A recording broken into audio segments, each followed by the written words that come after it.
Hi everybody, welcome back to the Word from the Shed. Now, as we begin to come out of lockdown, I can feel the world getting feverish again. You probably can as well. Noise, hurry and crowds are beginning to reassert themselves and their dominance over us.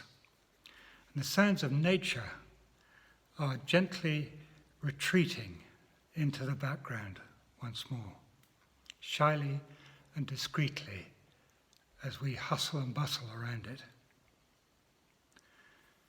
And the sounds of community voices inquiring after one another, cheering one another up in the village are slowly giving way to the roar of traffic and other such busyness.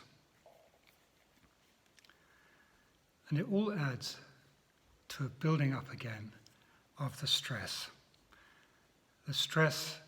of earning a living, the stress of traffic.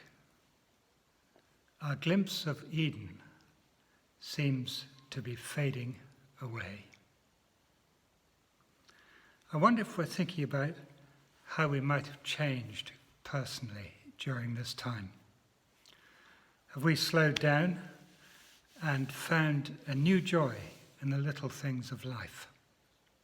Noticing things in the hedgerows, insects, birds, noticing one another perhaps. Noticing little ornaments in the house that we haven't looked at for years. Just beginning to see the little things. And how's that been for us? Has that been a pleasure? Certainly has for me. And have our relationships with our spouses and families been enriched? Have we previously been so taken up with the business of living that we've almost forgotten the people nearest and dearest to us?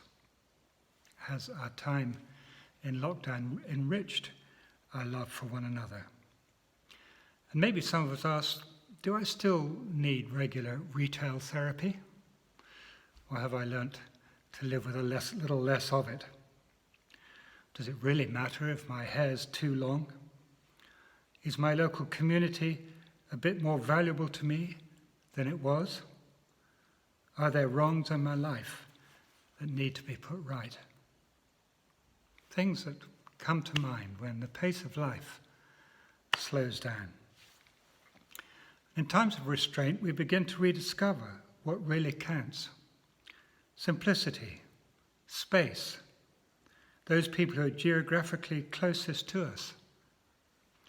And strangely, for me, those also who are perhaps furthest away, half-forgotten old friends who we've had splendid times with in the past, and we find we're beginning to miss them. I've been in touch through various means that the internet now provides with people in America and Australia, in Romania and in Scotland, who we became very dear to each other through times we experienced in our Christian ministry and in other ways together. We now live miles apart, and those precious relationships have been re-established. And have we discovered that God, in his faithfulness, has enriched our lives in this silence? I'd like to read to you from Psalm 37, verses 3 to 5. It says, "Commit your way to the Lord. Trust in him, and he will do this." That's the last verse. Before it says this, "Trust in the Lord and do good. Dwell in the land and enjoy safe pastures. Delight yourself in the Lord, and he will give you the desires of your heart." Commit your way to the Lord, trust in him, and he will do this. You know, it's not so long ago when everybody had to trust in the Lord and do good, dwell in the land, and enjoy safe pasture. In the 21st century, we put so much store on escaping from the land, don't we? We jet off for our holidays, we get them all in the diary, and we can't wait to be away in Spain or somewhere. Such an opposite thing. And perhaps some of us have rediscovered the beauty of dwelling in the land and trusting the Lord. And then after asking those questions, there's another question. What will be our priorities in life since when COVID-19 has left us with just a memory? Will they have changed at all? Will we have slowed up and stayed slowed up, if you can do that? Will we have lost our fear of silence and our fear of boredom? Will we have found that space, stillness, and quiet occupation have given us a new peace? Will our most precious relationships have strengthened? And will we have found more time to care for others in a meaningful way? And most of all, will we have found time for the contemplation of God? I'm quite sure that all the other dangers that surround our national life at present, our loss of moral fibre, our political confusion, our high rates of family breakdown and our social distress, to name just a few, are due to our abandonment of God and the simple truths of the gospel. If we were to bring the gospel down to its smallest expression, which of course is impossible to do, but we'll try, there are two things that Jesus said. Love the Lord your God with all your heart, with all your soul, with all your mind, and with all your strength. A difficult thing, isn't it? Even learning to love one another that way is not easy. We've all got L plates on. But you know, if we give time to God every day, that's expressing love for him with all that we've got. It may not be very much, but it grows. The more we do it, the closer we get. The contemplation of God is such an important thing. And we've been given opportunity to get back to it, away from all the busyness of the world. Second thing Jesus said was, love your neighbour as you love yourself.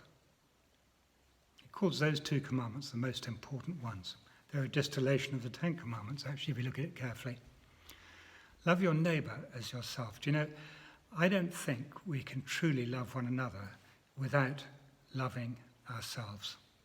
Now, I know that sounds awfully narcissistic and everything, but it's not the way Jesus meant it.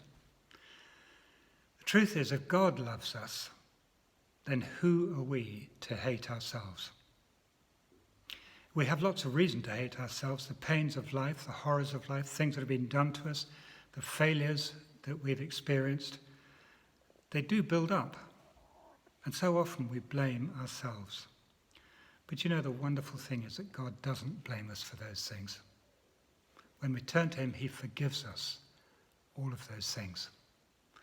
And as we learn to contemplate God and to love God and to receive all the blessings from his hands of forgiveness and acceptance, total acceptance, we then begin to see ourselves as he made us to be, in his image. And we learn to love ourselves. Now, one of the greatest barriers between people is unforgiveness. And often unforgiveness goes back to us not being reconciled to ourselves. What other people do hurts us so much, and we're not free to actually forgive and release them and thus be healed. And so I hope during COVID-19 lockdown, we've had a chance to look at ourselves and to let God's love in, his forgiveness and mercy, so that we are released from our own self-condemnation and are therefore able to release others from theirs. Once we begin to love ourselves, loving God and our neighbour becomes perhaps a little easier. I'm going to close with a very short psalm, 131. I often turn back to it. I might even put it in a video already. I don't know. I love it so much. It says this, my heart is not proud, O Lord. My eyes are not haughty. I do not concern myself with great matters or things that are too wonderful for me, but I have stilled and quieted my soul, like a weaned child with its mother. Like a weaned child is my soul within me. O Israel, put your hope in the Lord, both now and forevermore. Thank you once again for watching. As you can see, the background's changed. I'm in one of our lovely churches. And I'll see you in another one, hopefully, next week. Please do subscribe if you'd like to, and have a look at the description box below. God bless you, and see you next week. Bye for now.